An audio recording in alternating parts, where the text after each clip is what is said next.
Welcome to Harness the Shift, the podcast where I spotlight souls shaping a new humanity.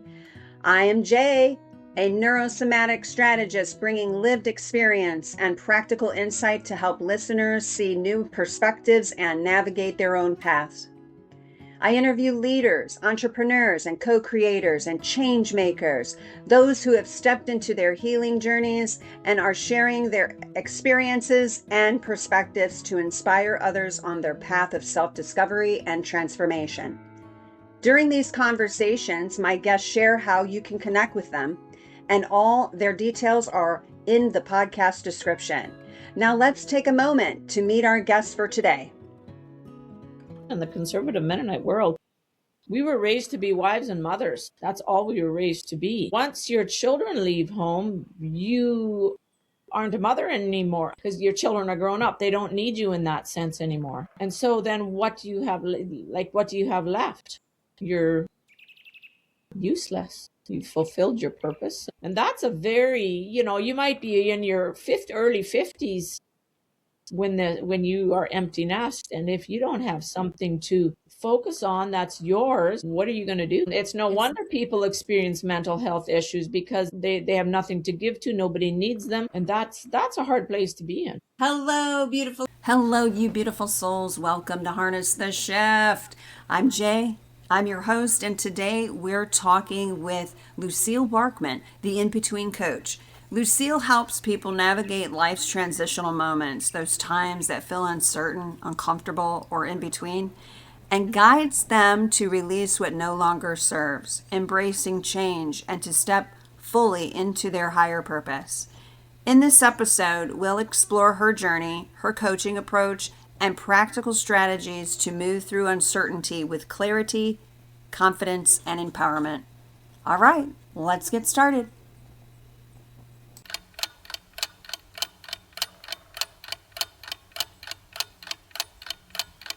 Hello, beautiful souls. Thank you for joining us today. Help me welcome our guest, Lucille Barkman from Waterloo, Canada. Hello, Lucille. How are you? Doing great, thank you. Wonderful.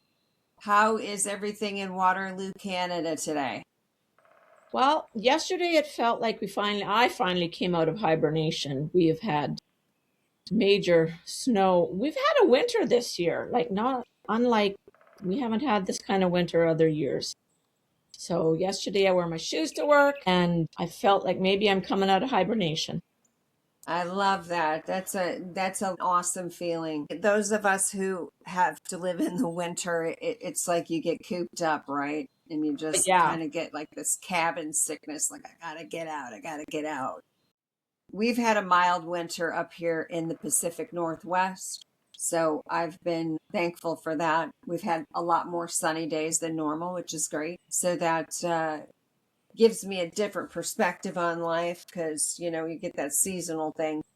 Yeah. It's just like, I need some sun. And we haven't had a lot of sunshine. The sunshine does wonders for everybody. It sure does. It's our life force. Yeah. And they demonize that sun, and that sun, we need that sun. It's so important for our health, vitamin D, all of that jazz, right? Oh yeah. And so, yeah, I was never a sun worshiper, but I do love the sun. But I do respect the sun, and you don't need to be in it all day. So it's with everything, right? Balance. Now, exactly. Yes. I've never been one like to suntan. That's been way too hot for me. But being out, I'm a gardener also. I like to flowers and that kind of thing, that all kind of flows together for me. Mm-hmm. Yeah. I like to plant too. There's something about having your fingers in the dirt and then you watch it grow. Mm-hmm. There's just, everything just kind of literally you can almost feel it on the inside of you. Like, I would go out and I could see my tomatoes have little tomatoes on there. You start eating them. There's just something that brings amazing joy to me, just being able to pick a cucumber and eat it and have a tomato. And Yeah, and I think that's the way God had intended it, right? That we would cultivate our own, right? And I know a lot of folks are getting back into that, which is so cool. yeah, I like going to the farmers markets. I think there's a lot of cool people at the farmers markets. They're real connected to the earth and they just respect the earth and just respect everything about the creator. They're just it's a different crowd, but I'm definitely love the farmers markets. They're something special. yeah. So, Lucille, thank you so much for coming on to Harness the Shift. Hmm. I appreciate you taking the time to come on and share your journey. And so we often talk about transformation and alignment here. And so how are you personally harnessing the shift in your life? That is an interesting question. And, there are different times in my life I've done different shifts. But I think the very beginning, which started about 20 years ago, was when my marriage fell apart. And that left me not right away, because, I'm good little Mennonite. I grew up conservative Mennonite, for anybody who knows what conservative Mhm. Mennonites are. And so I grew up the good little girl. I was never one to question anything. I just followed the rules. I have since learned I've been emotionally shut down. So I just, that played into my growing up, not just doing what came next, because I didn't have emotions of whether I should or shouldn't, or ask questions. So then when I realized my marriage was falling apart, that did send me for a loop. But I've been thinking about it lately. It's just like I took all the blame on myself. And just the other day, it's just like, yes, it takes, there's in a relationship, there are problems on both sides, but it wasn't all my problem. And so finally, the other day, 20 years later, I don't know why it takes so long to finally have a light bulb go off in your brain. But, it's just like, oh no, he had some issues himself, and this was not all my fault. And he chose Yeah, not to. He chose not to go down the road of trying to repair things. So then that began the journey of beginning to question things, because my little world went up in smoke. And when I came down, I kind of fell outside of the boundaries of the church, because I was now separated and eventually divorced. How do I fit into that all? And that eventually started my journey towards the spiritual awakening or transformation, or realizing that there was more than what I'd grown up with. absolutely. It's like what you're describing is like, I think there's always that a different level. Everyone goes through their own specific life journey, but there's a common thread right there where we're conditioned or where there's this programming that we receive when we come to this earth and the family that we're born into or the marriages that we get ourselves into. And it's an interesting theme there that we have a lot more in common Hmm. than we think we do, right? And the thing with compassion is, although I've never been married, but I've been a runaway bride twice. I said, screw this, I'm out of here. Thank God. That. And with that, you kind of are often labeled like non-committal or she's a runner or whatever, but maybe it was wisdom. Maybe it was wisdom and Hmm. I just saw the signs and I put together the pieces of the puzzle and connected the dots and followed the crumbs and realized, okay, maybe I need to get out of this because maybe had a glimmer of, wow, I I like don't that. see this. Yeah. I don't see this. And I look back at that, like that just came to me when you were talking and I'm like, So, but that doesn't change the fact that you've been through what you've been through. I went through what I went through, but I can have compassion for you. Even though I've never been married and I've never gone through what you've gone through, I have experienced that grief, right? Like, because there is grief when you do choose yourself Yeah, because because you you're are causing, going to lose something. right, somebody else is going to lose something. So that's why it's, so important not to get so attached in this life. It's so important.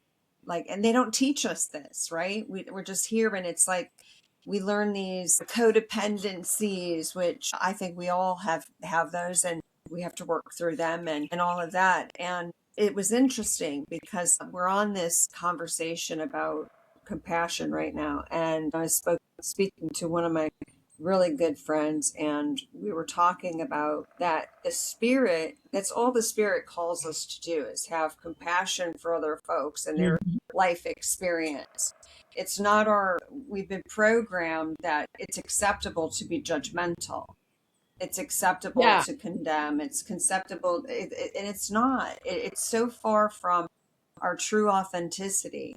And I think if we could all just learn to have a little self-compassion, and I think that's what came to me when you were talking about that, was that, oh my gosh, like you were exercising self-compassion in that moment. I don't know if you realized that you were, but you were. And I think that's important, that we're compassionate to ourselves, because, that's part of this whole healing journey. In order for us to truly be compassionate, we must be compassionate to ourselves. And that comes from healing all of the shit, right? but I also have realized about self-compassion is that when I first started getting into, like, I actually did a workshop on that, mindful self-compassion.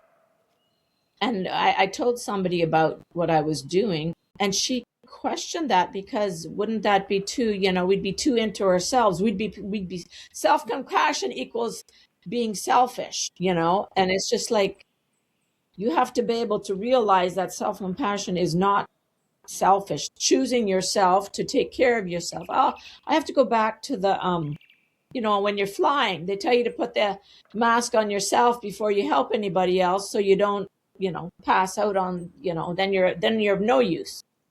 Yes. And that always keeps coming up to me, is like, I got to take care of myself Yeah. before I can help other people. Well, if you don't take care of yourself, then it's not sustaining. No. And we've never been taught that. Yeah. We've been taught the opposite. Women give and give and give and give and give and give, and then we're all of a sudden wonder why we have mental health issues, why we're tired, why because even in the world that I grew up in the conservative Mennonite world, we were raised to be wives and mothers. That's all we were raised to be. And, once your children leave home, you aren't a mother anymore, because your children are grown up. They don't need you in that sense anymore. And so then what do you have, what do you have left? You're useless. You've fulfilled your purpose. And that's a very, you might be in your early 50s when you are empty nest, and if you don't have something to focus on that's yours, what are you going to do? Yeah. It's no It's, wonder people experience mental health issues, because they're not good enough. They have nothing to give to, nobody needs them, and that's a hard place to be in. oh, it is a hard place to be in. Yeah, I think there is this thing out in our society that once you hit a certain age, that is the case. And Mhm. I'm here to say, no, it's not. I think some No, of that it's is not. women are finally stepping up and going, no, Absolutely. this is it. We've got a lot of life left in us, and we just need to change. We need to shift gears. We need to Right. do things differently. And and I don't want to pick on the women all the time, but we do. It's time to step into this divine energy that is opening the door and encouraging healing, because I think it's important for the men to heal. Yeah. They've, the men have gone through their shit too, and it's just been a very toxic cycle, I believe, where women haven't been getting what they need, but the men haven't been getting what they need, and it's turned into this narcissistic, like, it's all about me, and there's no compassion. It's a lot of self-centeredness, um and I think with that, the key to unlocking that door in being self-centered and not being self-centered is mindfulness and gratitude Hmm. in all things, right? And I just think it's time. Like, I look around and I'm like, I see such amazing people, but there's like, just if they just would, like, surrender. I'm like, God, Well, can you what I imagine? have found throughout my journey, until you have the right information to make your brain go, oh, Yeah, you can't change. yeah, And how much of that is going on where people don't realize that, or they don't have the information, or maybe they're just don't want to have the information. I've had conversations like that. It's just like, with people, we talk about, like, doesn't someone want to change? Like, what would it take for them to actually make the be change. different? Or, like, do they not realize that if they stay on this journey, what's going to happen? But maybe people just don't know. Yeah, I that's a very perplexing thing, Lucille, because I have such a love, I just an authentic love for people. I always have. I Mhm. always want to see the good in people, always, and I always have ever since I was little. And it's not that I'm like carrying the weight on my shoulders of the world, but I'm like, oh my gosh, man, I envision. And I don't know why I envision such an amazing, maybe it's because I'm an Aquarian. I don't know. I'm a dreamer. I don't know. I just envision, like, just peace. Everybody just chilling and getting along. I mean, what an amazing experience it would be, right? If everyone could just have a little slice of heaven and love themselves, and when they love themselves they love others, and this unconditional love, like the highest vibration that you could ever be in. And it is possible when you step in and you heal. And what I think is amazing about the work you do is that you're this in between person. You get it, right? You're like helping folks that are going through what you went through. Maybe you kind of, or maybe a little bit, you're ahead of the pack. You're ahead of I always say that it's not a competition. I'm just a little ahead on the path, Yeah. like Yeah. you're going to catch up, that kind of thing. And I think it's a cool thing where you can mentor people and help them through their journeys, right? I think that is one thing I'm so grateful for, that I had folks that I could dial into that wouldn't judge me through this. Like, I'm feel like I'm losing my mind. And they're like, no, it's all right. I'm going through it too. We're completely sane. You know? And I think part of it is Yeah. too that, I mean, for me, I didn't, I left leaving the Mennonite culture. You leave your whole community, you leave all your friends, your whole system you leave behind. And I didn't have a lot of mentors. Yes, there were people along the way that would be there for moments along the way, but I've always felt like it's just like I've had to do it myself, figure it Yeah. out, pay people to Yeah. go do it. Yeah. Because the counselors and the mentors and those people are the people that I want to talk to. Yes. They have Oh the my God. Yes. information and the knowledge that I want, because I don't yet have a community of people that think like that. Yeah. Yeah. Yeah. And, you know, I think it is important to be able to have a coach, like you mentioned that, or somebody that is a mentor, because here's the thing. If you're going through it and you're healing, right? and you're going to have times where you have folks that you were able to, like, bounce things off. Then you're on your different paths, and there's going to be times where it's just not going to be that way, and you're going to be by yourself, and that's okay, and there's reasons for that. But all the more reason to bring someone in that is not emotionally invested Yeah. in you like a friend would be, right? Yeah. Or somebody that's you've known your entire life. There's different needs, right? You may have different needs in your healing journey, and I think the coaching thing is something that a therapist is different from a coach. Yes. Yeah. So And then they're both they're very, like, a therapist is very absolutely, necessary. and they're both necessary, absolutely, to help through. I mean, I just prefer not to, from where I stand, to like go into the trauma. I don't want to be responsible for anyone being re-traumatized for anything. So that's something that I believe is like beyond my scope, and you just know where you're going to gravitate towards as a coach. So there's so many different types of coaches out here, and they all have different flavors. That's why I think it's a good thing for people to really search for what they need, right? And really And kind of find identify a with, good fit, because we yeah, good. don't. Absolutely, absolutely. And so what led you about what happened? Share a little bit about your journey and what led you into this journey to be that in-between coach for women. For years, quite a few years, maybe 15 years ago, I started getting to the point where I had this, I call it the thing because I don't know what else to call it at that point. I guess you'd call it a calling, or this thing that would rise up within me, nearly drive me crazy sometimes, because I didn't know what to do with it. I wanted to make a difference, use my experience, my story to make a difference. But what that looked like, I had no clue. And I've spent years, like 15 years, a long time to carry that and not understanding what it was, and the frustration. I probably drove my friends crazy, talking about it and trying to figure out, what could I do? How would this work? And finally, not that long ago, I decided I got to quit.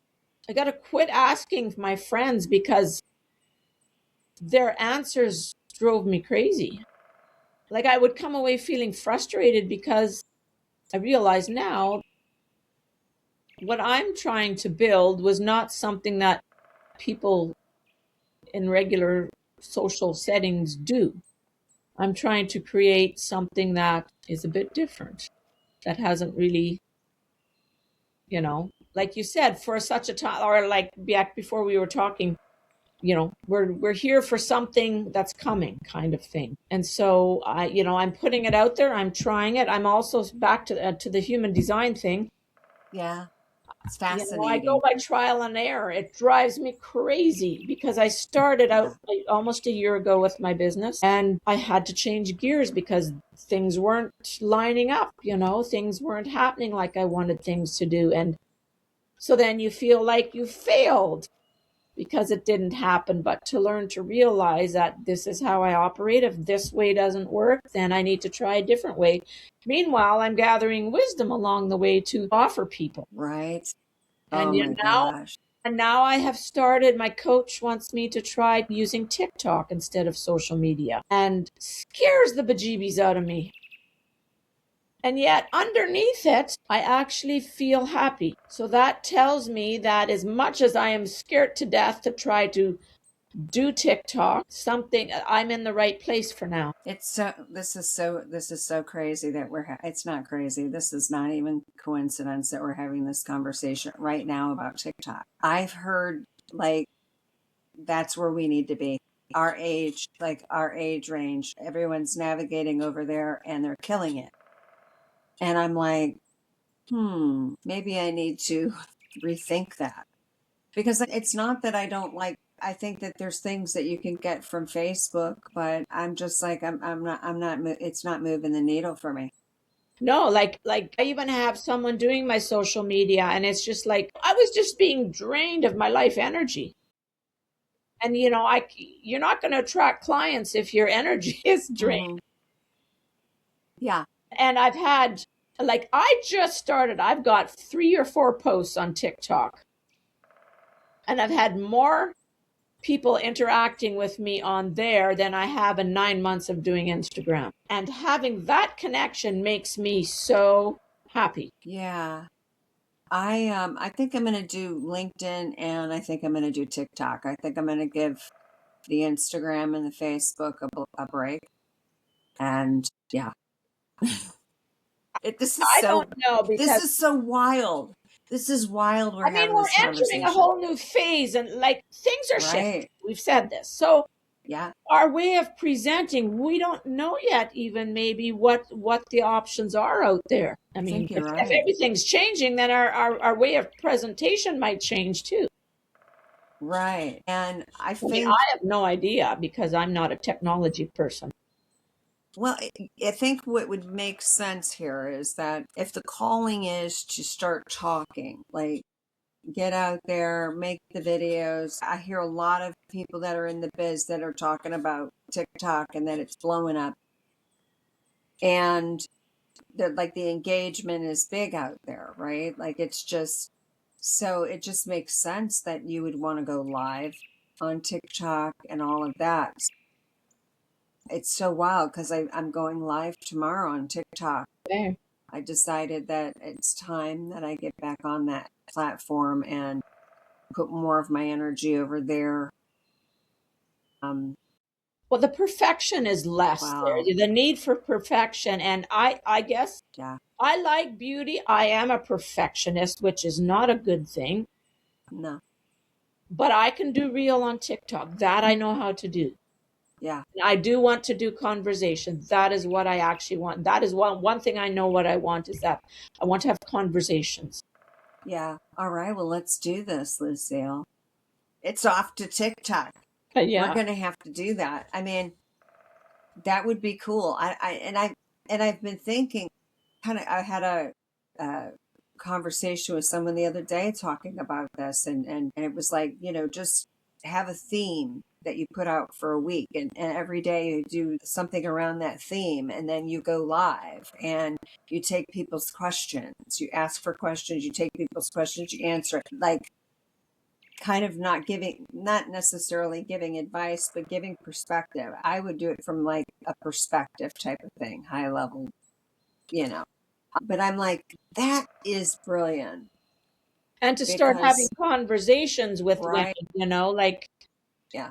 my post, the last ended up being the last one, ended up, well, the second last one, someone picked up on my empty nest thing. And so we've had some conversation about that. And, it's just plain everyday talk that women our age are going through. Yeah. And to share ideas. How did you navigate this? What did you focus on? How did you get, because it's a loss. Your children went home. You're no Yeah. longer mothering them. What do you do? And to have and to create communities where we can have conversations so that women who are experiencing it, or those that are coming to that time Yeah. in life, they have some guidance so they're not alone. Yeah. I think. With X39, we achieved something remarkable in the field of wellness and regenerative science that others could not. By utilizing LifeWave's unique patented technology, X39 uses light to elevate GHKCU, a copper peptide known to support overall health and wellness. Unlike traditional light therapy, which requires external light sources, X39 uses the body's own infrared light to naturally increase vitality, enhancing the body's flow of natural energy for improvements in strength, stamina, performance, and overall health and well-being, with the simplicity of an affordable, non-invasive, non-transdermal patch. As we age, levels of these life-enhancing elements, which are associated with wellness and longevity, begin to decline. LifeWave invested 10 years into stem cell research, which resulted in over 70 patents. X39 was born to bring to the public a product that can support wellness in an entirely new way, supporting the production of younger, healthier cells with wearable light technology. Becoming a powerhouse is easier than you think. Harness your body's natural potential to maintain youthful energy and vitality, because life comes at you fast, but it doesn't have to pass you by. Live long, live well, live young. Be the light with LifeWave X39. LifeWave. Alone. Yeah. I think it's so true. There's just, everyone has their special people that they're supposed to be aligned with. Like, we're not this idea of I have to be the end all be all and I've got to go viral every day, and these expectations is just untrue. Like, you really can move the needle. And isn't that really what it's all about, is moving the needle for, you know, put your energy into a collective group of folks versus trying to be the end all be all to everyone. Yeah. And, and I remember years ago thinking about that. I don't have to be able to solve all problems.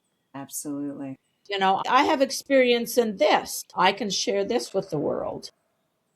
And because I'm compassionate, back to what you said about being compassionate, because I'm compassionate, I can, feel what you're going through, even though I haven't experienced it. Will I be the best person to help you? Probably not, but maybe I can be of help to guide you to where you need to go to find that support. Absolutely. And that's what it's all about too. It's like we don't I think most folks don't understand that the power of a message, right? I mean, you may just drop wisdom on someone you don't even realize that you have, and you're like, whoa, where'd that come from? Yeah. I think that our creator uses us as vessels to help keep each other on the path and keep each other encouraged, and to, be like those, I call them earthly angels, and I'm so grateful when God uses me to be an earthly angel. It's the most joyful feeling when you see the light bulb go off. I'll tell you that. Yeah. How does that make you feel when you're working with clients and the light bulb goes off, or you're walking around, you go and have coffee somewhere, you meet someone, you have a conversation, and a light bulb goes off? How does that make you feel? Well, it makes you feel amazing. And even just to be able to have conversations with somebody about life and their interest of moving forward in their lives, it just brings you come away going, wow, I could live another day. That was good. I'd like to do that again. Yeah. Yeah. That'd be cool to have that happen every day. I would love that. Yeah, exactly. So what do you think is that missing link for women that are struggling to feel supported, right? They may not feel supported in that time, and they may feel, oh my God, my life is ending, and all of these things. Like, what do you think is the missing link? I mean, I know you mentioned it earlier about that you have to find something, or you're going to be sitting in this situation where you're like vacillating. So it's so important. And we do have a purpose to take forward in life. Well, I think there's maybe a couple things or at least a couple things that come to mind. And one is community. I grew up in community. The Mennonite world was community, which there was the good and the not so good. But so and we've all become so individual. We all sit on our phones going like this. We have hibernated, especially since COVID. It's just easier to stay at home, So what does community look like going forward? What does community actually look like for us? And another thing, women our age, 50 plus, we were busy raising children, being wives, raising children. That was kind of our world. So we didn't maybe even create hobbies for ourselves because we were busy raising the children and running them off to school and back and forth. So community, and actually, knowing what we actually enjoy doing for relaxing. The thing is, when you relax, we're so programmed to be doing that you can't relax because, you don't want to get to the end of the day and have done nothing. I remember it growing up as a kid, we'd have a break in the afternoon, but, you couldn't read your book for too long because you'd start feeling crappy and, there's still work to do. And I've thought about that, yes, when you have a family, there are busy things that need to be doing. And I'm not saying you should just stop and do nothing. That's not what I'm saying. But I think we need to build in those times that, let's just play. Let's just do nothing. I agree. I think it's, it's an important thing to sit kind of in your thoughts too, right? Because Mhm. that's kind of where the deconstructing of all of this happens, is that to be an observation of the thoughts. And when I say that, some people are like, I don't know, observation. Yeah, you literally are an observation. Like the thought comes up and you're like, okay, that's not true. Or, okay, let's go with it. Let's destruct it. And where did that come from? And asking those questions: where, what, when, how. To be aware of And our thoughts. yeah, yeah. And so you mentioned journaling and mindfulness and connecting with nature. And so can you walk us through a day or a moment when these practices really anchored you in to to ground you in this work that, okay, I know I'm on the right track here, and I can take the wisdom, extrapolate it, and share it with whomever. Well, I remember quite a few years ago, and I don't know why this keeps coming to mind, so I'll just share it here. My oldest daughter and I went to a wedding out of province, and my youngest two daughters stayed home, and one was about 12 and the other was 13 and 17. And during the time I was gone, I found out that my ex-husband, their dad, had my daughter was having a party, and their father, my ex-husband, had bought alcohol for them. She was 17. When I came home, I was so mad and upset that and this is what I do when I'm in a really rough situation, I will walk. I will go out in the nature and I will walk, because the walking kind of drops the whatever and clears the brain a little bit, so you can that probably works, but that's probably one of the best ways for me to just, when things are going tough. Because when my daughter was killed, that's the same thing. The week between the time she was killed and the funeral, I would get up every morning and go for a walk before the day started, and that to me was extremely peaceful, and it just centered me. But I think we all have our, whether it's music for some people, it's nature, or it's journaling. Journaling can help me, but I think nature's my go-to. Just, even in the evenings, I will step out the door and just stand there and look at the stars, look at the moon, just feel the air. But I think, we're individuals. We each have to find what works for us to just drop the blood pressure and calm the nervous system. Absolutely. And, lots of things that happen in our lives, life experiences, and processing all of that can be, it's taxing on our nervous system. And then you enter, this lovely weapon we have here. It can be used as a weapon. It can be used for good, but it can also be used as a weapon. And it's all about intention. Yes, exactly. And I'm trying to be much better, because, I'll just scroll, and I it's hear just you, like, girl. seriously, it's 45 minutes later, I hear you. and it's just, Same. It's easy to do because you're getting that dopamine. I guess it's the dopamine, the interest, even though, I'm looking also for a certain amount of education on there, but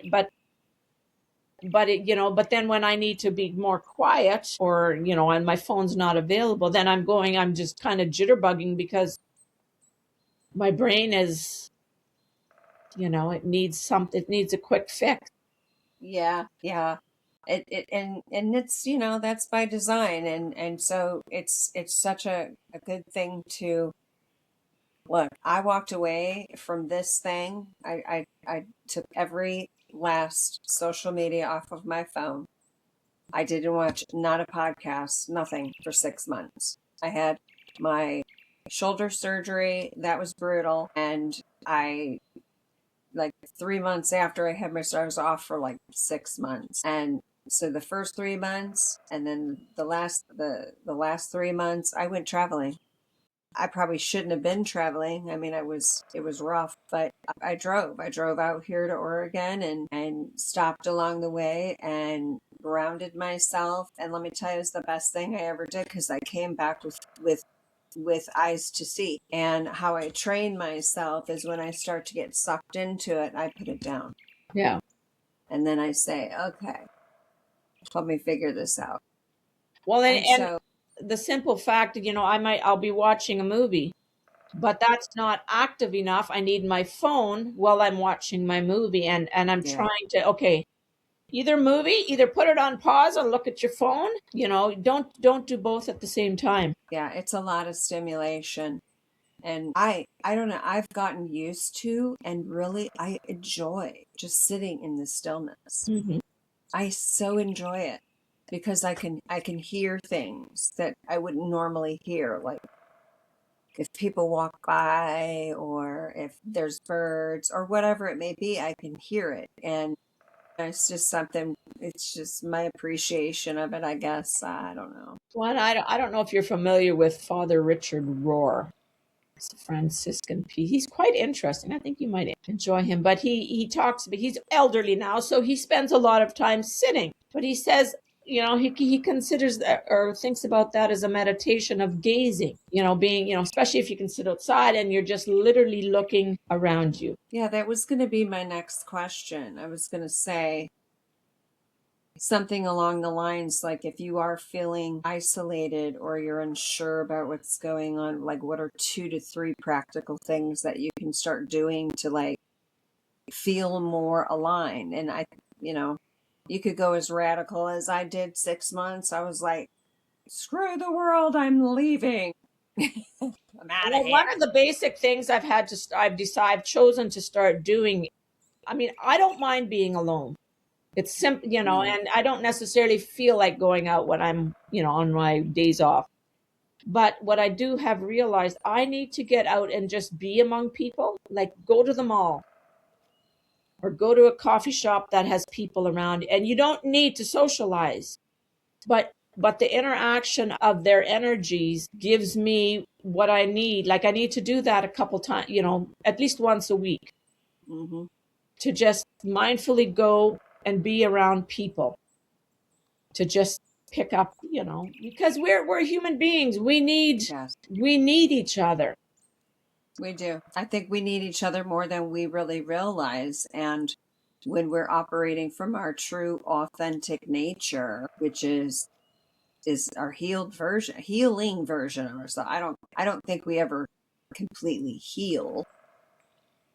We keep there's certain things you can heal from, but not like there's just a lot that we have because the moment you say you're healed, like boom, it's like something happens and it's like God. Just like, and then you're like, last November, I've known about the nervous system, but all of a sudden it was time for me to address the nervous system, and for 3 months straight I needed to focus on that, so it is fascinating. Actually, for me, it is quite fascinating. I mean, I get a bit discouraged. Okay, seriously, do I have to deal with this stuff now?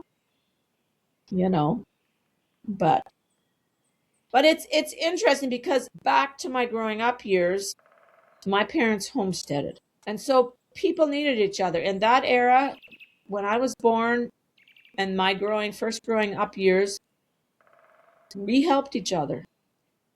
Because not everybody in a homestead, for one thing, you don't have lots of money, so you don't have all the equipment to do all the things you need to do to create a homestead and a functioning farm. So you depended on your neighbors. You worked back and forth. You swapped back and forth. And how does that look in our day and age now? Yeah, I'm not sure. I'm still trying to figure that one out. Yeah, because I look at that too. I'm like, what does that even look like? I don't think that we've gone so far. I don't think that we've gone so far that we've lost our way. I just think that it's just going to take a concerted effort. Yeah. And, it's part of the process. And it's a funny thing, this healing journey. Well, it is, It is. It's like, you say that like, it's like, oh yeah, I'm just walking along.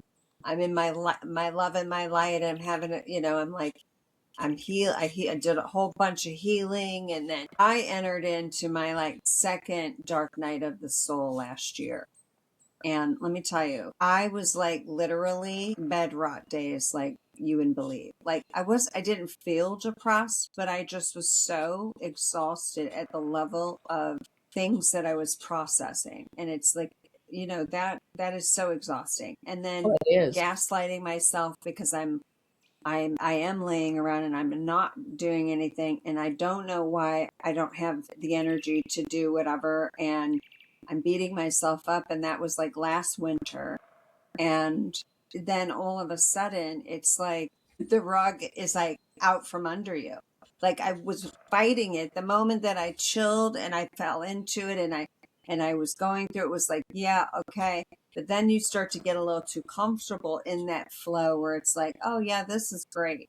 I can just sit here and heal, and this is great, love and light, and that sort of thing, until it's like the spiritual rug is pulled out from underneath you and you're like, and so like I'm kind of coming out of that Yeah. now and into the flow, and it's wild. It's a wild ride. I'm like, yeehaw, let's go. Let's go. And that's really what it is. That's why I created this podcast, Harness the Ship, because Mhm. I'm like, man, I look back at it, and this is where you can really, you I don't seek external validation anymore. I can honestly say that I'm I look at myself, and if I can improve upon myself, I'm the only competition. I'm my only competition.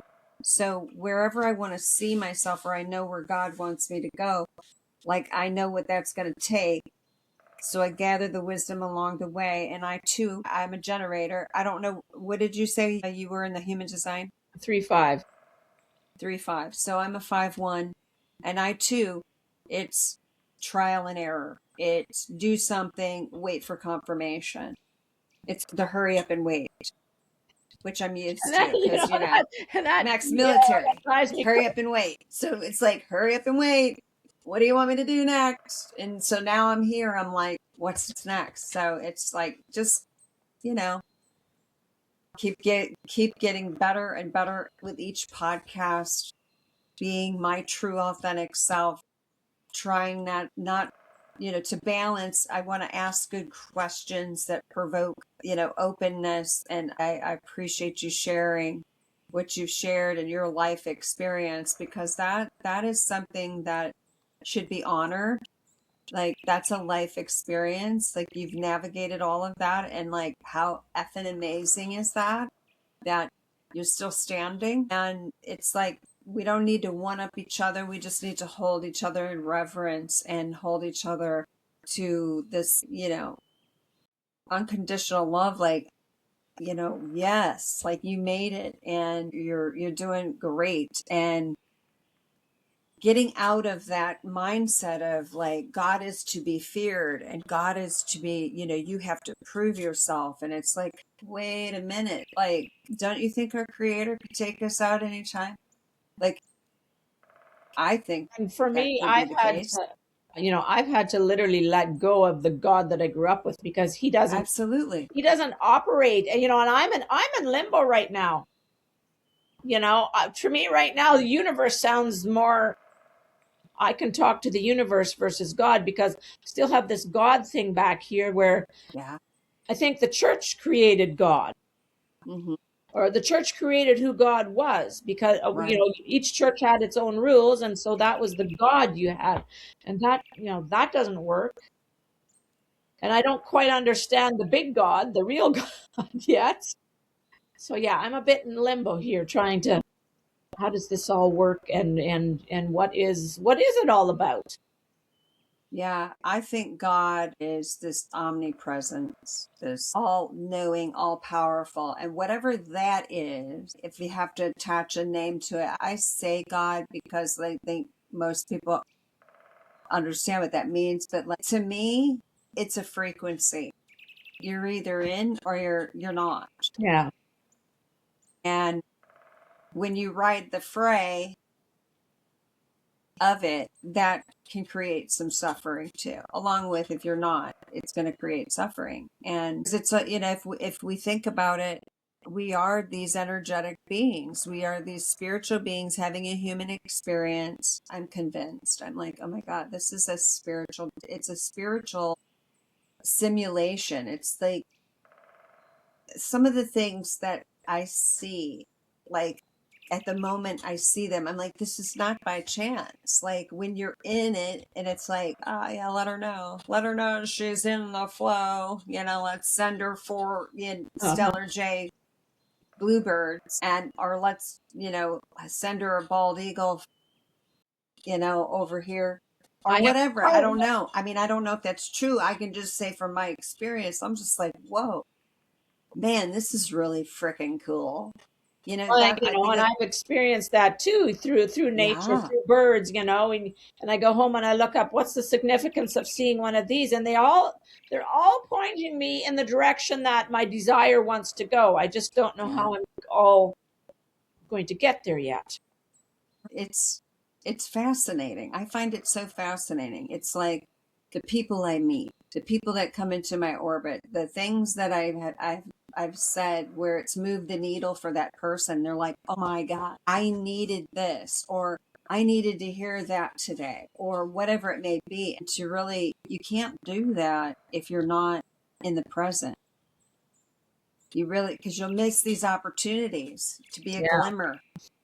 I just moved last fall to a different apartment. And when I got here, the girl upstairs has a car just like my daughter who was killed 6 years, this exact same car, same color, black Ford Focus. And it's just like, I guess I'm supposed to be here, Yeah, I'd say so. and that's definitely not really in my upbringing to operate like that. Yeah. But I think those are signs, those are things to encourage us along the way. Yeah, I've always had those throughout my life, right? I think that maybe I didn't dial into it as much as I'm dialed into it now. Didn't understand what it was all about back then. Yeah, maybe just didn't understand it. Knew that it was a sign from our higher being, but maybe just didn't understand it. And now, just in full understanding that it's like it is not by chance. Like there are no coincidences. There's no coincidences that you and I are talking right here, right now. There's no coincidences that we had technical difficulties before, because I think I was a little, This too, it's just like, okay, this is a very formal podcast. Okay, I'll do my best. And then everything crashed. yeah, And yeah, this yeah. started up in a whole different way. I think I was having technical difficulties earlier, and I was like freaking out because I'm like, oh my God, I got to do this podcast. And I was like worried about being on like within the time period. And it's like, well, wait a minute, shit happens. And I was like, when it dropped off, I was like, okay, spirit did not like the way that was going, because I was like, and I'm like, that's so not me. What is going on? It was very strange. But look, that happened for a reason. It was like, let me shake you out of that for a minute. You got Eyes into your and head. breathe. Yeah, I think it's getting into your head, right? Like everything's got to be perfect, and and it's like, hey, things happen, technical issues happen, like just going in with it with good intention and understanding that God's going to open the airwaves, and whoever needs to hear it will hear it. And like there's no expectations, just be yourself, share your experience, your journey, and all of that. Maybe I'm coaching myself. I was like, whoa, okay, spirit. I go, that happened. That was spirit driven, big time, because it's life sometimes, where it's like, okay, sometimes you need a little jolt to get you, whoa, okay, wait a minute. Life doesn't need to be so serious. Let's have a little bit of fun here. Like, we can laugh about this experience, even though there were days that I'm sure you were curled up. And I know there were days I was curled up, but looking back, it's like, damn, I got through that. I got through that because I leaned into it. I leaned into to this omnipresence of what's out here in the universe, whatever that is, whatever that looks like, that energy, like I'm leaning into it. And it's like when you do lean into it, you are like so covered. Yeah. It's unbelievable. Just a sign. Okay, so just a sign. I don't want to tell anybody any. I don't want to divulge too much, but I've got some plans for the podcast.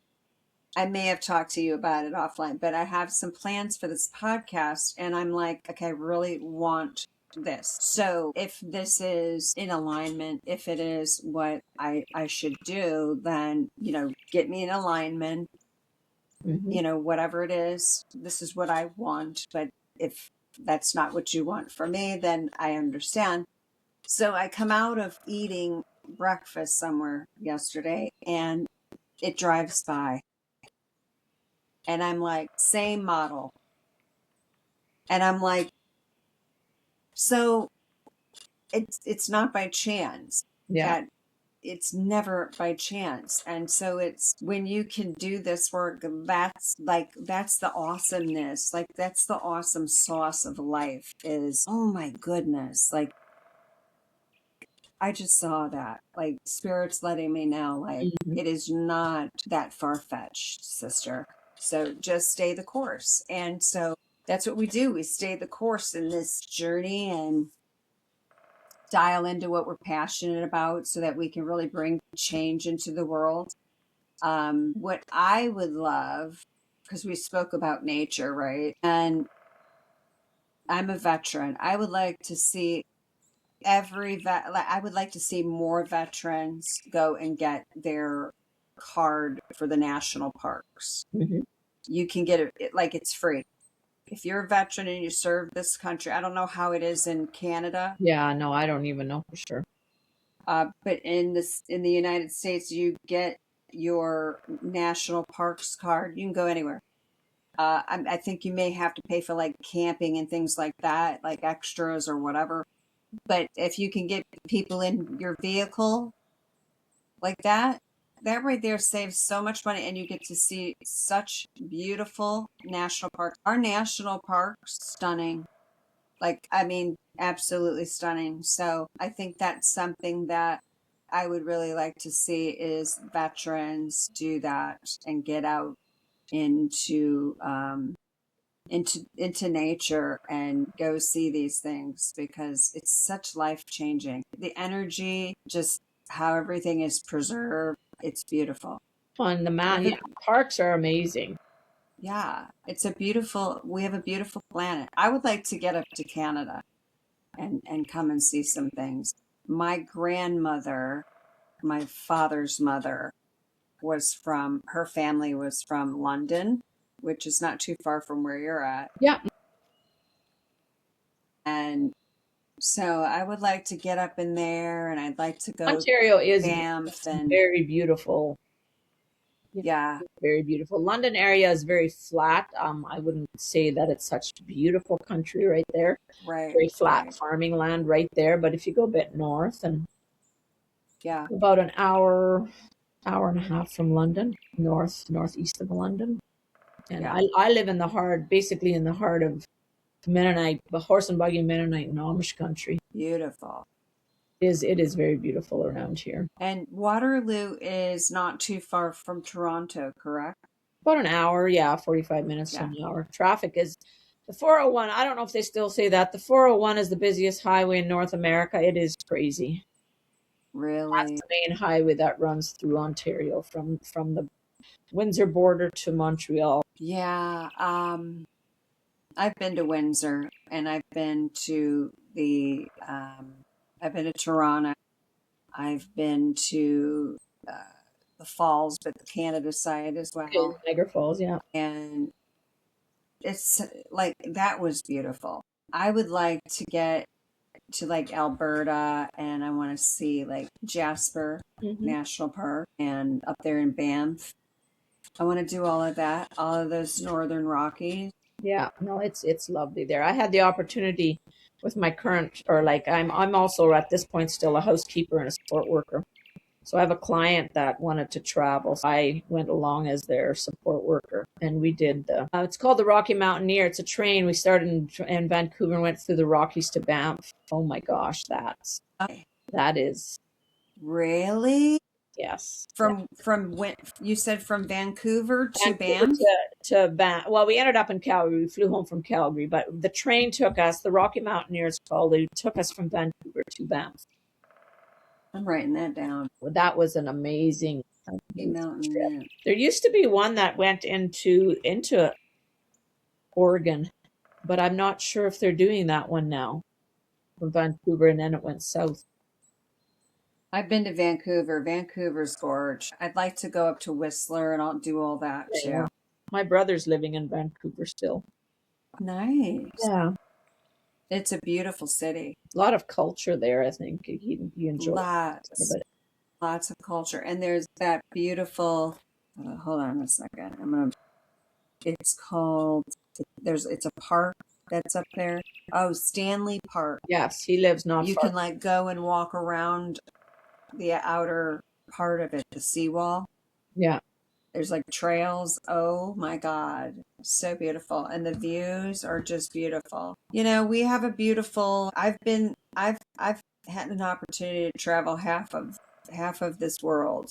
Well, that's And very we have a beautiful world. So I'm like always wanting to say, get out and travel and go see things. And if you're able to, because it's truly cool. And I think I wanted to make sure that I said that about veterans can get free passes to the national parks, because I think that's important for us to just start connecting to Earth again.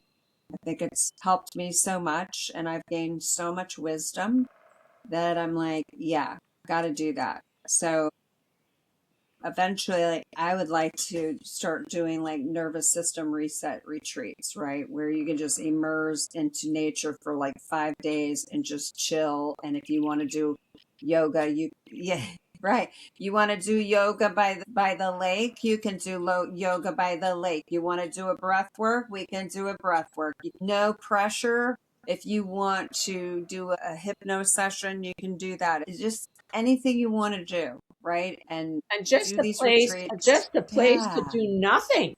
Nothing. And just, you make the choice what you want to do. And you can do it on the fly. You don't even have to make a decision about it. Just show up and just, I have a vision of where I want it to be. So, but it'll definitely be in the mountains, because I think there's just something very special about the energy of the mountains. So I'm contemplating a move to BC. I don't know. My youngest, so I had 3 daughters. The one passed away, and my oldest daughter has moved with her family to Manitoba. They're following their life dream there. And my youngest daughter wants to move to BC, her and her husband. And it's just like, well, I don't want to stay here if my kids are all gone. But I do feel like my time in Ontario is done. It's such an odd feeling, because I see the beauty of Ontario. It is gorgeous, but it's all right now. It's all up here. I don't have any feeling left in my soul about it. And so it's just like, okay, it's time to move. And I don't understand it all. I don't know exactly what and where. So the universe is literally going to have to bring the direction to me. I think you're going to be moving. That is, I don't know where, but I think you're going to be moving. I know I'm going to be moving. I already know. It's coming. I can feel it. Part of me has got to the point I'm scared to even think about it, because I don't know anything of how it's going to work. And if you think about it logically, it's a crazy idea, because, people tell me, if you talk to the wrong people, well, how are you going to financially manage to do it all? How are you, where are you going to find a live? Housing is terribly expensive. And that's all true logically. Yeah. We're not talking logically anymore. No, that's out the window.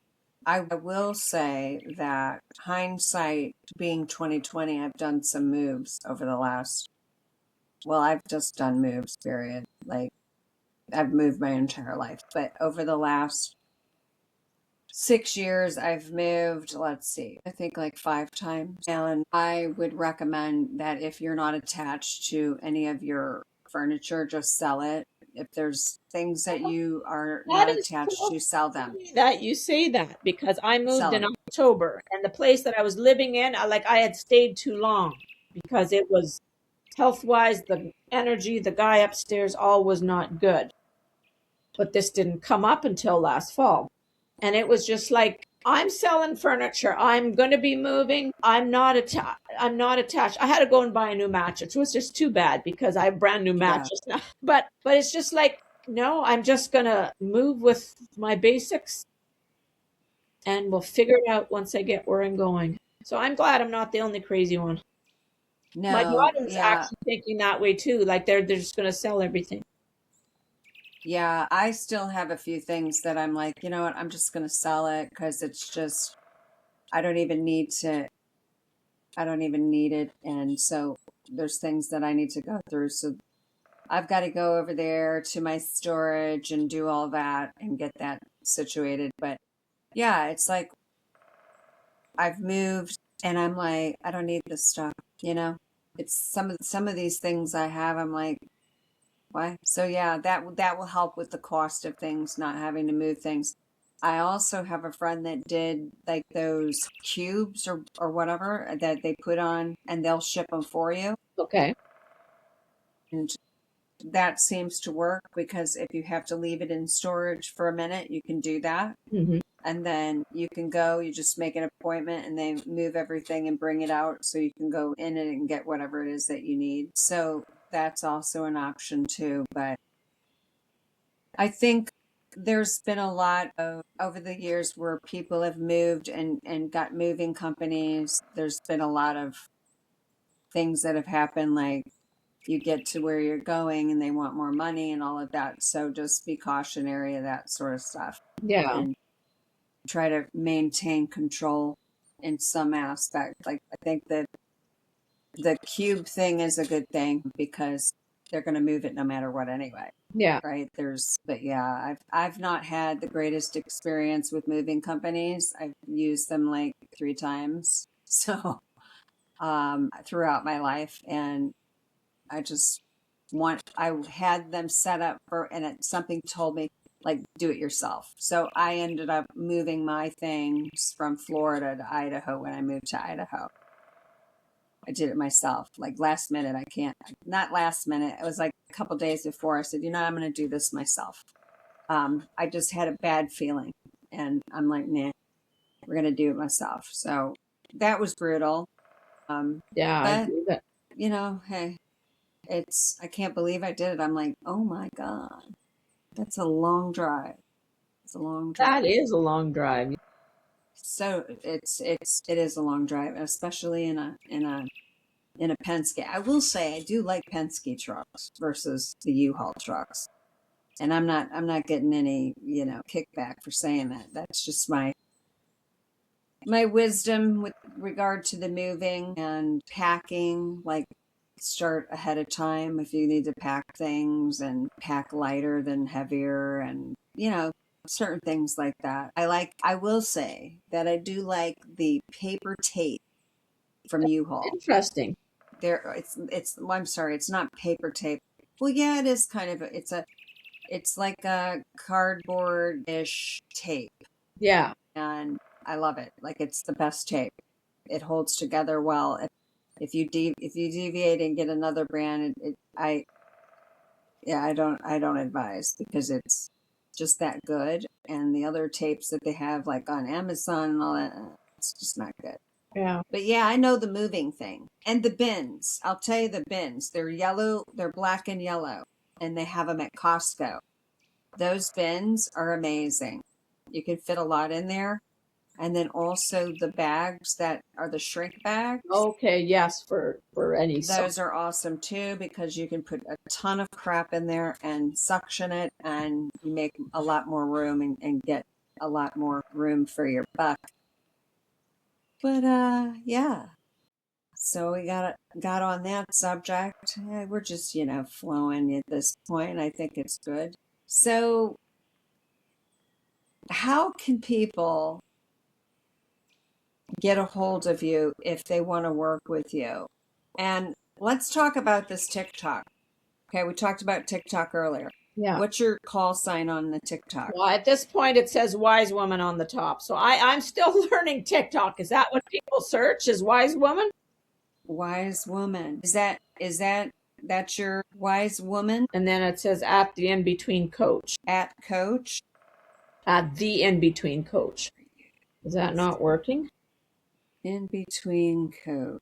I sent you. I like it. Okay, Okay, cool. did you find it, guys? I sent you I did find you. a link on WhatsApp that you could Yep. probably go on there.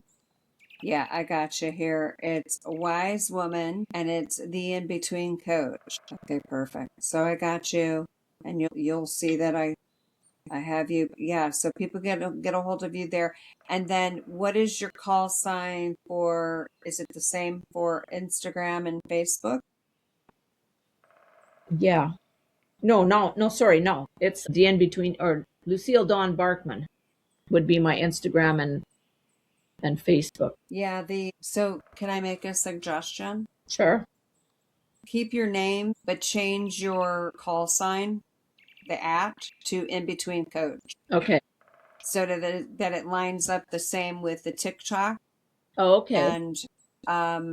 And you can also do that. You can change it on Facebook, but I think once is your Instagram hooked up to your Facebook? Yeah, so it should change it. That way, when you're on Facebook, they can just click your link. When you add the link in, they can click it up at the top on the mobile, because most people are on mobile. Yeah. They can click your Instagram, and it's all the in between coach. And that's your branding. That's just my suggestion. Okay. But yeah.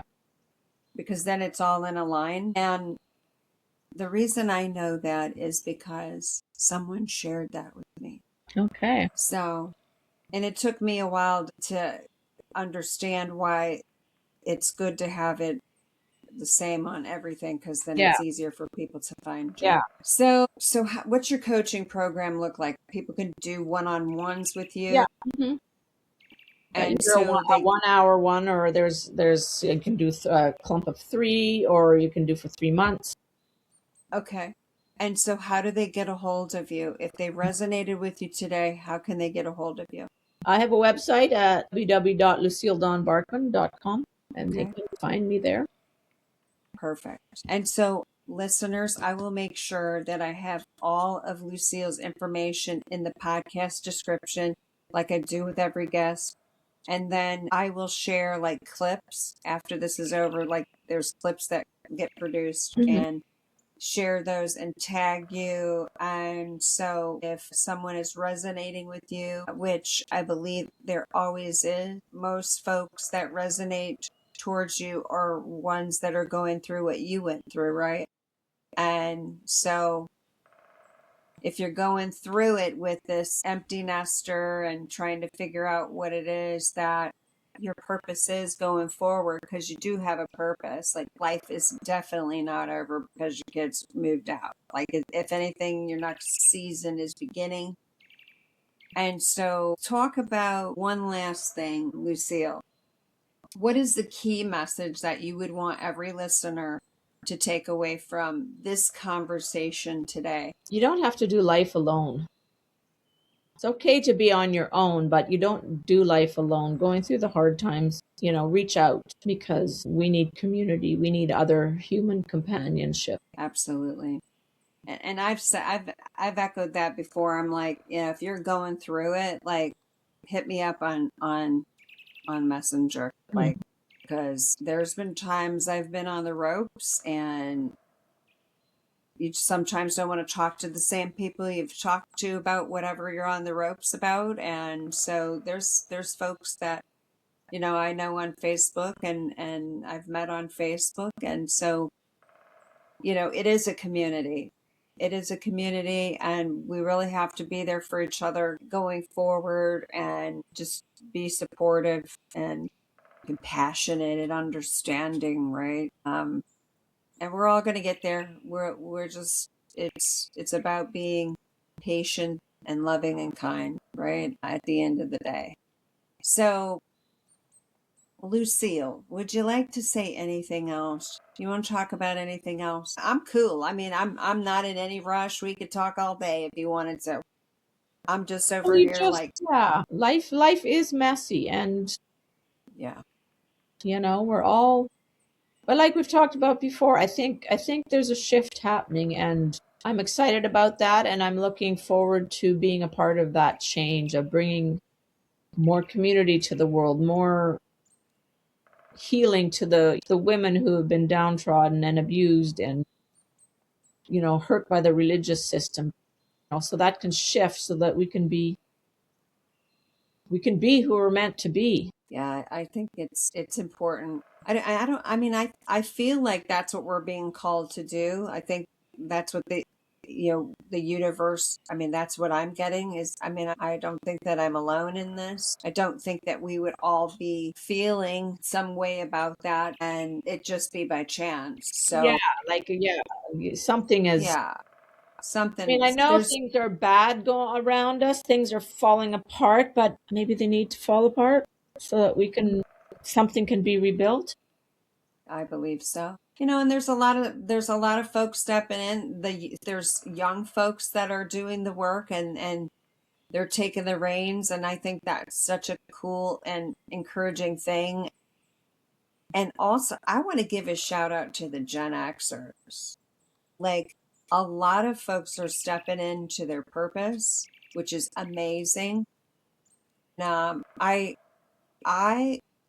could not be more honored to be a part of an age range of people that are really like out here and stepping into their purpose of being a seer and speaking the truth and helping people work through these self-limiting beliefs that we've been programmed to believe, because you can do it.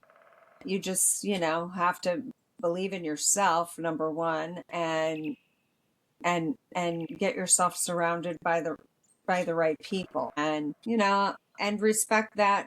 I think the number one takeaway over the last 7 years of this experience, full on 7 years here, is it is not my responsibility to wake anyone up, but it is my responsibility to share the truth and the wisdom along the way that I've learned and that I've discerned from, that I know is tangible. And that's it. Folks are on their journey, and I know sometimes it can be a little frustrating, but we just have to have compassion that everybody has their time, Yeah. and we just need to focus on your own time and minding your own time and doing what needs to be done in our lives, and focus on the future and what it is that you're building. And yeah, I think this is going to be a really cool season, and it's just so bonkers about this TikTok, because I just had this conversation, and I'm like, that just came back into my head. I'm like, TikTok, so I got to mention that. Yeah, there's a lot of folks. There's a lot of folks that are really resonating on TikTok. Hmm. If you get into the right algorithm, there is so much wisdom being shared on that app that is like, wow. Wow. I mean, from all age ranges, but I really see like the Gen Xers really stepping in, and it's a good thing. And so I'm like, okay, well maybe I need to start getting on there more. And not that I'm gonna neglect my peeps on Facebook, but I don't know. I feel like the Facebook is, I don't know, something's going on there. Yeah. They're dialing up again with the, I don't know. It's very strange. I can't put my finger on it. I don't know. I mean, what do you do? Are you feeling? Are you experiencing Well, the I same? haven't I haven't got any traction on Facebook or Instagram and Facebook, and it Yeah, was draining me right dry to be so perfect. I can't make perfect posts because right now I no, don't have the ability to figure that all out. no, Whereas on TikTok, I shared a post. I mean, I shared a story yesterday. That doesn't seem to be, I don't know. It didn't get any views. So I guess I'll stick with trying to make little videos and go live. you have to have, how does this work? You have to have 1,000 followers before you go live. You can go live. Really? I think that's what my coach told me. Okay, well then we need to get you followers. Yeah. Can you join somebody else's live? I don't know. I know very little about this yet. I just started. Yeah, you know what? That would be great to get somebody on here that knows about TikTok, because I'm kind of the same way. I really don't know how that app works. Yeah. I Maybe mean, that's what I'll do. My coach is on it quite a bit, so I can ask my coach if she wants to do a TikTok session. Yeah, there you go. And see if you can jump on with her, or like leverage maybe some users that have over 1,000 followers. Yeah. I don't know. That's interesting. I need to look into this. I mean, if I would do what I wanted to do, I would not do social media. Yeah, I feel the same way. What do you think this is? I don't. Is it literally a resistance to it? Is it fear? Is it fear, or is it both, or is there another way? I've done some going back into my answer, in my mind, going back, and the wise woman, the healing woman in the past, it was by word of mouth.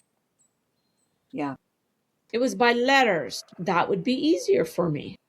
But, I don't have a community to do by word of mouth, really, because I'm also not wanting to build a business in my area where I have clients coming to see me. I also want this to be open to whoever from wherever. Yeah. So I don't. So I'm trying to understand is this just resistance towards social media? But with the whole TikTok thing, you don't have to be so perfect. You be real. Yeah. And that I can do. And whoever gravitates towards you gravitates towards you. Not everybody needs to. It's only the people that need to. Yeah, I think I've been vacillating through, okay, why do I not want to be on there? Like, why am I chalking myself? Because you're right, you don't have to be perfect. I could show up there like this. Yeah. And this is me. Like, this is me. I don't get dressed up every single day. Like, I get up, I shower, and I put on if it's winter, I put on stuff that's warm and cozy, and I'm doing my thing. So I just don't want I don't want to have to be showing up perfect. That's not who I am. And there's a part of me that is a bit sad, because I would like to be perfect, but the perfect is a fake of me. Yep. And so that's not, it's not going to work, because I can't do perfect all the time. You might get close to it once in a while, but when we're talking social media, I'd never get anything put on TikTok if I was having to do perfect. And I don't think I think we've had enough of the perfect, right? I think that's a shift that's beginning to happen. And even as I'm talking, that's I think why I'm so frustrated at Instagram, because I can't be perfect enough. I can't do all the things. I don't know how to edit everything, and this and that and the next thing. Yeah. I've got to have something that's simple and straightforward. Because if I'm spending so much of my time stressed about figuring out how to make this so that people might like it, I've wasted half a day on one thing. I think I'm going to be consistent on TikTok, and I'm going to do it for like a month and see what happens. If I move the needle, because I'm not moving the needle over there. Yeah. So if I do it and I'm consistent and I see, and I do it with intention and just try to be real, because that's really what it's about. It's just showing up, right? We'll see. We'll see how it is. So what do you say? Let's do it for the month of March. Well, that's what I'm aiming for, and seeing what. Yeah, I'm going to try. And the interesting thing is, when I reached out to my social media person, I says, I need to cut back. I'm going to only do maybe 2 posts a month. Just keep my Instagram going. Yeah. For a bit. And she says, well, I can do that for March and April. And then you're going to have to find somebody else to do your social media. I can't do it anymore. So it's just like, Why? because she's busy. She does other things. So she won't have time I was her last client. So I'm the one that's going to get dropped first because she's going to school for something else. But it's just like, maybe I don't need to do social media or Instagram and Facebook, or maybe I just go back to keeping it going with the real me. I don't know. I think that TikTok, I'm getting this feeling like that's where we need to be right now. I heard that the majority of the folks on TikTok that are gravitating it's our age. I mean, there's young people on there too, but the demographic Is older. yeah, it's older now. And that's who I want to attract. I mean, sure, I'll talk to younger Right. people, but Yeah. I have various life experiences, but Absolutely. I think it's a plan. yeah. I'm going to do it for the month of March. Mm-hmm.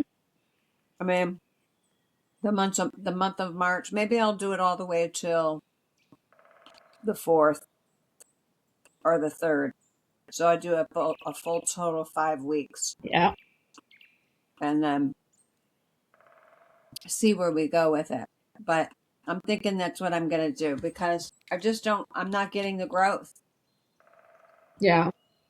on the others. So I think I'm just maybe post on there once or twice a week, focus on TikTok, or maybe just cross post onto it, because it's just about hitting a button Yeah. on the stories and keep the stories and people that are already following, and see where it goes. I think if you concentrate on one, this is what I'm understanding, if you concentrate on one platform, your intention's going to be a little bit like, you're going to see the fruits of your labor, I should say, Okay. if you focus on one and then move to the other ones, right? So to get off the ground, I'm thinking TikTok. Mm-hmm. Yeah. Yeah. And I can go live on TikTok on this podcast hosting platform that I'm on. So I think that's what I'm going to do. I'm going to figure that out. But yeah, it's this technical thing, right? I'm a one-woman show over here, Lucille. I know. And see that's what drives me crazy, because I'm not a technical person. I have learned a lot, but Yeah. that's what actually scares me, is I don't have someone, that I can go, hey, come and help me fix this. How do I do this? Yeah. I mean, yes, I have a coach, but I also am paying for that coach, and she doesn't live next door. Right.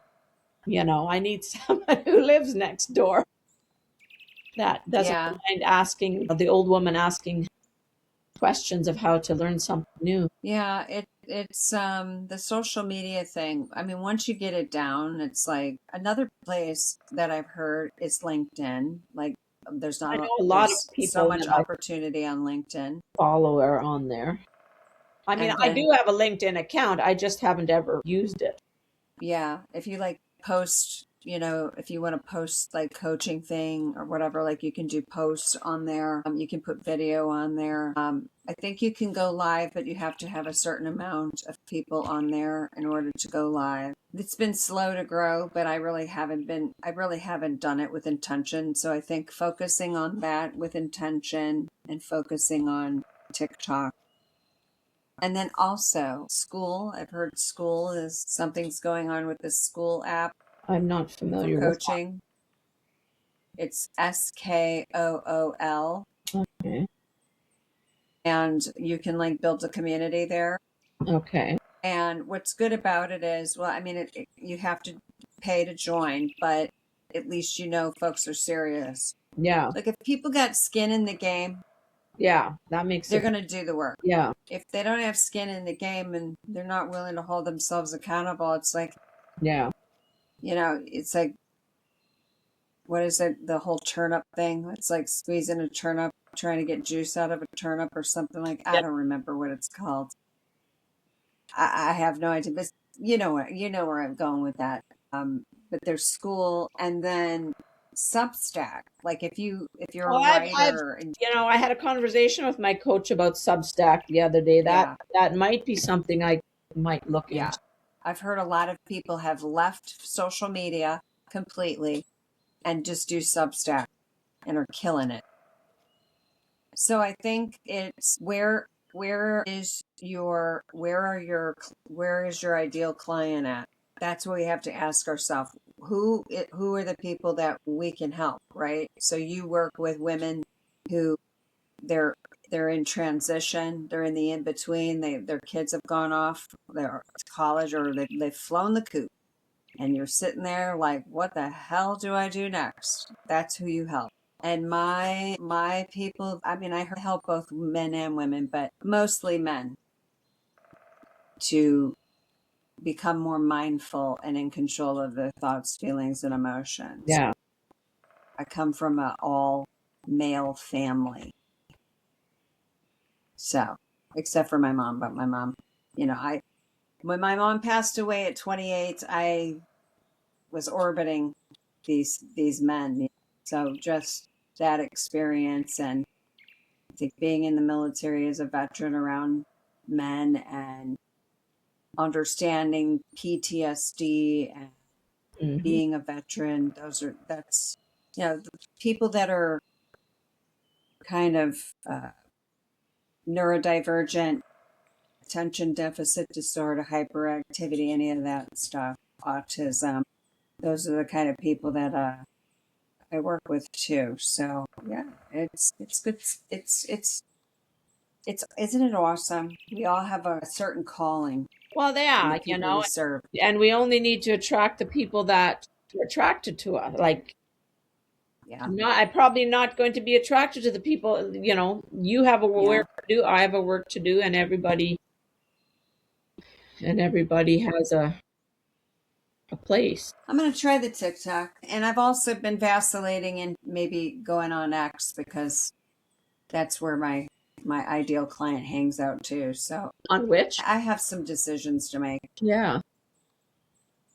Yeah, with regard to I need to strategically look at um that, because the podcast is not that niched.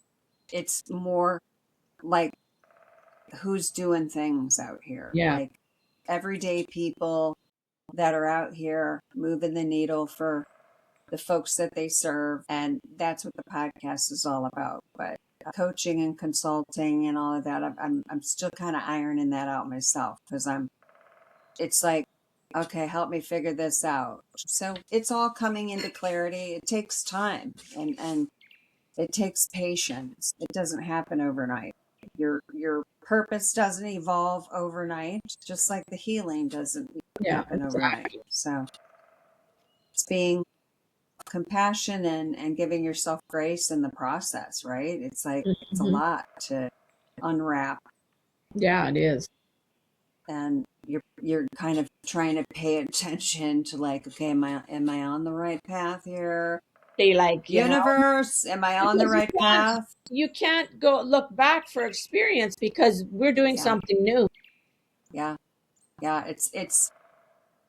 It's uncharted territory, sister. Because one minute I think I know, like I'm saying this to you today about who the people I serve, but I don't know. Is that? It Am might I change up by completely? next week. I don't know. Might change. You never know. So it's not getting too ahead of ourselves, I think, too, which I tend to do that because I need to sit back and try things and sit back and observe, as okay, is this the right way? Am I am I in alignment? That kind of thing. And constantly asking. Isn't that it's the joy of life, isn't it? Where you're just like, okay, I'm flying by the seat of my pants. Let's go. And that What's going to goes happen so today? cross grain to how I want to operate. Yeah, it's all good. Yeah. It's all good.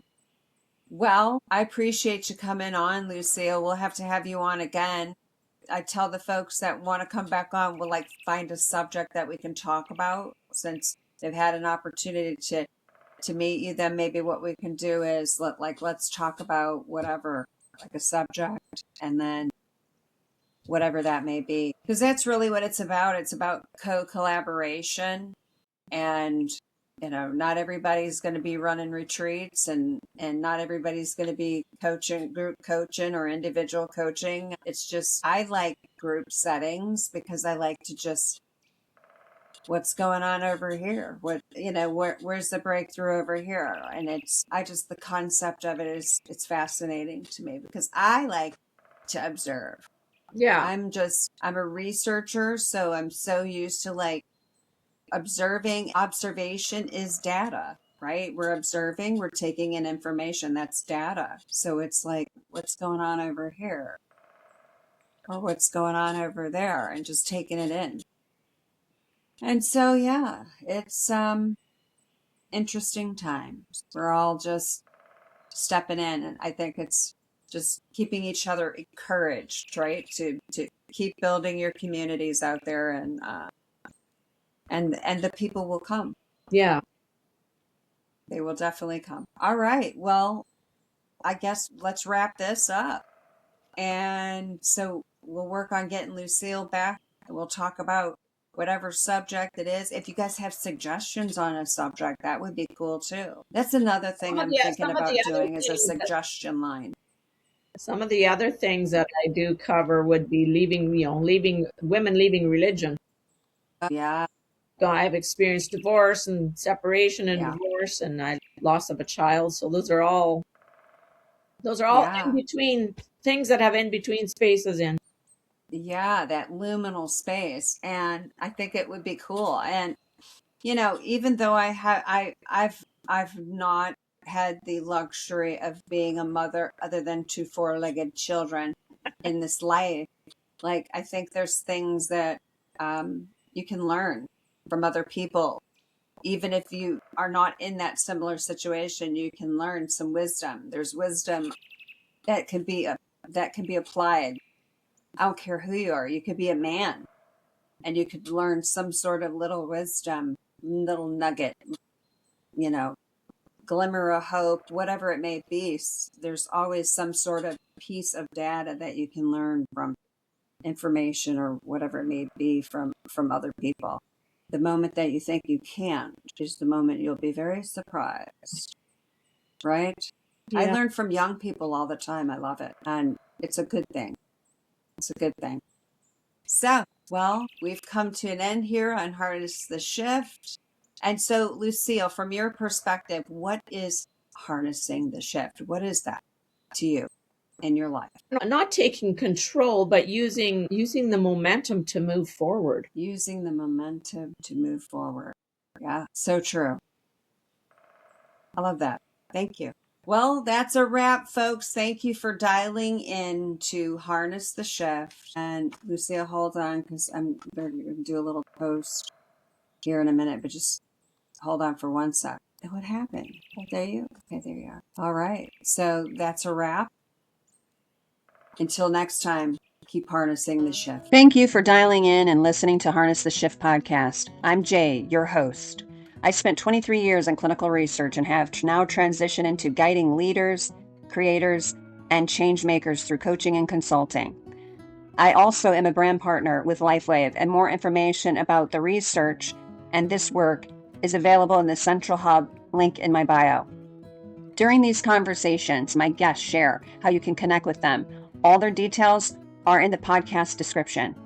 I'd love your help growing this podcast. If this episode resonated with you, please share it with anyone who may benefit. And make sure to subscribe and follow on YouTube, Spotify, and soon Apple Podcasts under Harness the Shift. You can also stay connected with me on Instagram, Facebook, TikTok at Harness the Shift with Jay, and follow my long-form writings on LinkedIn and Substack at Harness the Shift with Jay. The podcast has its own Instagram channel, which is Harness the Shift Podcast. Everything I mention, coaching, retreats, guest info, and offerings is centralized in the Central Hub, Harness the Shift with Jay. Stay rooted in the light.